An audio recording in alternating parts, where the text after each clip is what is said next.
কি রে, ঘুমাই গেছিল নাকি? না। আচ্ছা এই শোন, আমরা যে আসছি বাইরে আমার নাম তব্বু বলিস না, বলবি রাশেদ বা অন্য কিছু। আমার হয়তো অনেকে চেহারা চিনা, কিন্তু মানে চেহারা চিনা না, নামই চিনে আর কি। আচ্ছা বলিস না, ঠিক আছে? বলিস না। শুয়ে পড়তে আমি জায়গা নাকি? Good night. Good night. তাহলে গেলাম, তুই শুয়ে পড়, শুয়ে পড়। নিশ্চয়ই।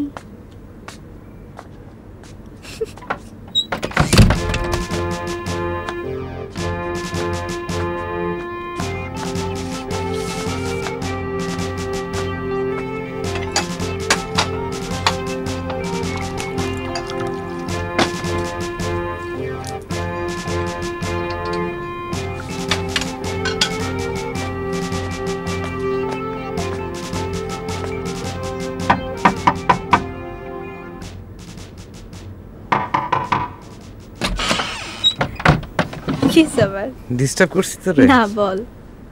শোন, আমার কালকে একটু সকালে যেতে হবে, বুঝছিস? তুই উঠে যেতে পারবি না সকালে? কয়টা উঠবি তুই? এই তো 8টায় অফিস যাব। 8টায় তো সকাল, অনেক বেশি সকাল হয়ে যায় তো। ও আচ্ছা, তুই আবার অফিসে কাউরে বলিস না যে আমি তোর সাথে থাকি একসাথে, এইসব বলিস না, ঠিক আছে? জি স্যার, অবশ্যই স্যার। আমি নিজেকেও বলবো না স্যার। Happy sir? হ্যাঁ। আচ্ছা তুই শুয়ে পড় তাহলে। জি স্যার। আমি যাই। Good night sir. তুই শুয়ে পড়। Bye sir. দ্বিতীয়বার good night sir. Sweet dream sir.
কয়টা পার্সোনালিটি দেখেন?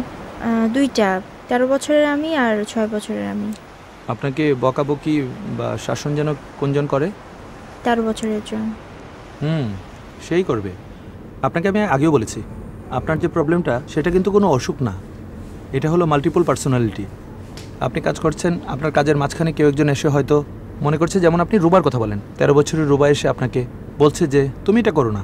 এই পুরো ব্যাপারগুলি কিন্তু আসলে আপনার কাল্পনিক, বাস্তবের অংশ না, ঠিক আছে? মানে আশিস দা, আপনি বলতে চাইতেছেন যে 13 বছরের রুবা এক্সিস্ট করে না? প্রশ্নই আসে না। রুবা, আসলে আপনি এগুলি নিজের মধ্যে তৈরি করে রেখেছেন, আর মেডিকেলে এটা একেবারেই অসম্ভব। কিন্তু আমার মনে হয় কি আশিস দা, হ্যাঁ, এই যে আমার 13 বছরের রুবা, সে কিন্তু ওই জায়গায় ওই সময় ওইভাবে স্থির আছে, ঠিক আছে? স্থির সময়ের মধ্যে আমরা গতিশীল হয়ে যাই। প্রতিদিন আমাদের নতুন নতুন সত্তার জন্ম হয়। আজকের আমি আর কালকের আমি আলাদা। মানে সময়টা স্থির থাকছে অথচ আমরা কিন্তু গতিশীল হয়ে যাচ্ছি, আমার কাছে মনে হচ্ছে। আমি জানি এটা আপনার কাছে অবিশ্বাস্য মনে হবে, কিন্তু আমার কাছে মনে হচ্ছে এটাই সত্য। যেমন ধরেন 100 বছর আগে কিন্তু আমরা এই যে কম্পিউটারের কথা চিন্তাও করতে পারতাম না, আর এখন কম্পিউটার ছাড়া কিন্তু আমরা কিছু চিন্তা করতে পারতেছি না। রুবা, আপনি আপনার জগৎটাকে একদম পুরা মানে নিজের মতো করে কঠিন কমপ্লিকেটেড করে বানিয়ে ফেলেছেন। আমি বুঝতে পারছি না আপনাকে এই ট্র্যাপ থেকে আমি কি করে বের করে আনবো।